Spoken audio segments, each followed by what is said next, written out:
क्या आपने कभी सोचा है कि जिस रथ यात्रा में लाखों श्रद्धालु भगवान जगन्नाथ के दर्शन करने आते हैं, उससे पहले मंदिर के अंदर क्या होता है? क्या सचमुच भगवान जगन्नाथ 15 दिनों के लिए बीमार हो जाते हैं? क्यों उन्हें 108 पवित्र कलशों से स्नान कराया जाता है और स्नान के बाद मंदिर के द्वार अचानक बंद क्यों हो जाते हैं? इन सवालों के जवाब सिर्फ एक धार्मिक परंपरा नहीं, बल्कि सदियों से चली आ रही एक गहरी आध्यात्मिक परंपरा में छिपे हैं। आज हम जानेंगे रथ यात्रा से पहले होने वाले उन अनुष्ठानों के बारे में, जिनके बारे में बहुत कम लोग जानते हैं। रथ यात्रा से लगभग 15 दिन पहले ज्येष्ठ पूर्णिमा के दिन श्री जगन्नाथ मंदिर में स्नान पूर्णिमा या देव स्नान पूर्णिमा मनाई जाती है। यही वह दिन होता है जब भगवान जगन्नाथ, उनके बड़े भाई भगवान बलभद्र, बहन देवी सुभद्रा और भगवान सुदर्शन को पहली बार वर्ष में सार्वजनिक रूप से मंदिर के गर्भगृह से बाहर लाया जाता है। उन्हें मंदिर परिसर में स्थित स्नान वेदी पर विराजमान किया जाता है, जहां हजारों श्रद्धालु इस दुर्लभ दर्शन के लिए एकत्रित होते हैं। अब शुरू होता है इस अनुष्ठान का सबसे पवित्र भाग। परंपरा के अनुसार भगवानों का अभिषेक 108 स्वर्ण, रजत या तांबे के पवित्र कलशों में भरे जल से किया जाता है। यह जल सामान्य नहीं होता। इसे मंदिर परिसर के भीतर स्थित सुना कुआं बाई गोल्डन वेल नामक पवित्र कुएं से विशेष वैदिक विधि के साथ निकाला जाता है। जल भरने से पहले भी मंत्रोच्चार, शुद्धिकरण और अनेक धार्मिक प्रक्रियाएं पूरी की जाती हैं। आखिर 108 संख्या ही क्यों? सनातन धर्म में 108 को अत्यंत शुभ और पूर्णता का प्रतीक माना जाता है। 108 उपनिषद, जपमाला के 108 मंत्र और अनेक वैदिक परंपराएं इसी संख्या से जुड़ी हुई हैं। इसलिए भगवान का 108 कलशों से अभिषेक केवल स्नान नहीं, बल्कि संपूर्ण सृष्टि की पवित्र ऊर्जा का प्रतीक माना जाता है। इतने विशाल जलाभिषेक के बाद एक रोचक परंपरा शुरू होती है। मान्यता है कि लगातार ठंडे जल से स्नान करने के कारण भगवान जगन्नाथ, बलभद्र और सुभद्रा अस्वस्थ हो जाते हैं। यह बात सुनने में साधारण लग सकती है, लेकिन इसके पीछे बहुत गहरा संदेश छिपा है। जगन्नाथ परंपरा भगवान को केवल पूजनीय देवता नहीं मानती, बल्कि उन्हें परिवार के सदस्य की तरह देखती है, जो खाते हैं, विश्राम करते हैं, नए वस्त्र पहनते हैं और आवश्यकता पड़ने पर उपचार भी प्राप्त करते हैं। इसी मानवीय भाव ने जगन्नाथ संस्कृति को दुनिया की सबसे अनोखी परंपराओं में से एक बना दिया है। स्नान पूर्णिमा के दिन अभिषेक के बाद भगवानों को एक विशेष वेश धारण कराया जाता है, जिसे हाथी वेश या गजानन वेश कहा जाता है। इस वेश में भगवान जगन्नाथ और भगवान बलभद्र को हाथी के समान अलंकर से सजाया जाता है। इसके पीछे कई पारंपरिक मान्यताएं प्रचलित हैं। एक मान्यता के अनुसार यह भगवान गणेश के स्वरूप की स्मृति का प्रतीक है। वहीं दूसरी परंपरा इसे भगवान की करुणा और सभी देव स्वरूपों की एकता का प्रतीक मानती है। यह वेश केवल एक दिन के लिए होता है और लाखों भक्त इसे देखने के लिए दूर दूर से पुरी पहुंचते हैं। स्नान पूर्णिमा के भव्य अनुष्ठान के बाद भगवान जगन्नाथ, बलभद्र और देवी सुभद्रा सार्वजनिक दर्शन नहीं देते। यहीं से शुरू होता है एक ऐसा अध्याय जिसे अनसरा या अनवासर कहा जाता है। यह अवधि लगभग 15 दिनों की होती है और जगन्नाथ परंपरा की सबसे रहस्यमयी एवं भावनात्मक परंपराओं में से एक मानी जाती है। स्नान पूर्णिमा के दिन भगवान का 108 पवित्र कलशों से जलाभिषेक किया जाता है। परंपरा के अनुसार इतने विशाल स्नान के बाद भगवान को ज्वर हो जाता है, इसलिए उन्हें विश्राम की आवश्यकता होती है। ये कोई साधारण कहानी ही है।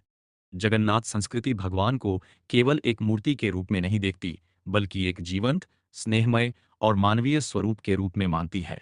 जिस प्रकार परिवार का कोई सदस्य बीमार होने पर आराम करता है, उसी प्रकार भगवान भी इन 15 दिनों तक विश्राम करते हैं। यही कारण है कि इस अवधि में मंदिर के गर्भगृह के द्वार आम भक्तों के लिए बंद कर दिए जाते हैं। भगवानों को मंदिर के भीतर एक विशेष स्थान पर ले जाया जाता है, जिसे अंसरा घर कहा जाता है। यहीं उनकी सेवा अत्यंत गोपनीय और पारंपरिक विधि से की जाती है। इस दौरान केवल कुछ विशेष सेवायतों को ही भगवान की सेवा करने की अनुमति होती है। बाहरी लोगों का प्रवेश पूर्णतः निषिद्ध रहता है। जगन्नाथ परंपरा के अनुसार भगवान का उपचार राजवैद्य परंपरा के अनुसार किया जाता है। उन्हें हल्का एवं औषधीय आहार अर्पित किया जाता है। कई पारंपरिक ग्रंथों और मंदिर परंपराओं में उल्लेख मिलता है कि इस अवधि में भगवान को जड़ी बूटियों से बने औषधीय पेय, फल तथा हल्के भोग अर्पित किए जाते हैं। यह उपचार केवल प्रतीकात्मक नहीं माना जाता, बल्कि भगवान के प्रति भक्तों के प्रेम और सेवा भाव का जीवंत रूप है। जब श्री जगन्नाथ मंदिर के द्वार बंद हो जाते हैं, तब लाखों भक्तों के मन में एक ही प्रश्न उठता है, अब भगवान के दर्शन कहाँ करें? इसी समय एक अत्यंत सुंदर परंपरा निभाई जाती है। मान्यता है कि अनसरा काल में भगवान जगन्नाथ आलारनाथ के रूप में भक्तों को दर्शन देते हैं। इसलिए इस अवधि में श्रद्धालु पुरी से लगभग 23 किलोमीटर दूर स्थित आलारनाथ मंदिर पहुंचते हैं। ये परंपरा सदियों से चली आ रही है और आज भी लाखों श्रद्धालु इस विश्वास के साथ वहां दर्शन करने जाते हैं कि अनसरा के दिनों में वहीं भगवान की कृपा प्राप्त होती है। इन 15 दिनों के दौरान भगवान की मूल काष्ठ प्रतिमाओं के दर्शन नहीं होते। इसके स्थान पर विशेष चित्र बनाए जाते हैं, जिन्हें अनसरा पट्टी कहा जाता है। इन चित्रों पर भगवान जगन्नाथ, बलभद्र और सुभद्रा के स्वरूप अंकित होते हैं। परंपरा के अनुसार इन्हीं चित्रों के माध्यम से भक्त भगवान का स्मरण और पूजन करते हैं। ये दर्शाता है कि भगवान के प्रति भक्ति केवल प्रतिमा तक सीमित नहीं, बल्कि श्रद्धा और विश्वास में भी निहित है। 15 दिनों के विश्राम और उपचार के बाद वह क्षण आता है जिसका लाखों भक्त पूरे वर्ष इंतजार करते हैं। माना जाता है कि अब भगवान पूर्ण रूप से स्वस्थ हो चुके हैं और अपने भक्तों के दर्शन देने के लिए तैयार हैं। लेकिन रथ यात्रा शुरू होने से पहले दो अत्यंत महत्वपूर्ण अनुष्ठान अभी भी बाकी होते हैं। अनसरा काल समाप्त होने के बाद भगवान जगन्नाथ, भगवान बलभद्र और देवी सुभद्रा को नए वस्त्र, नए आभूषण और नई सजावट से अलंकृत किया जाता है। इस विशेष अवसर को नवयौवन दर्शन कहा जाता है। नवयौवन का अर्थ है नई ऊर्जा, नई आभा और नया उत्साह। भक्तों का विश्वास है कि उपचार के बाद भगवान पहले से भी अधिक तेजस्वी और दिव्य स्वरूप में प्रकट होते हैं। इसी कारण इस दर्शन का आध्यात्मिक महत्व अत्यंत विशेष माना जाता है।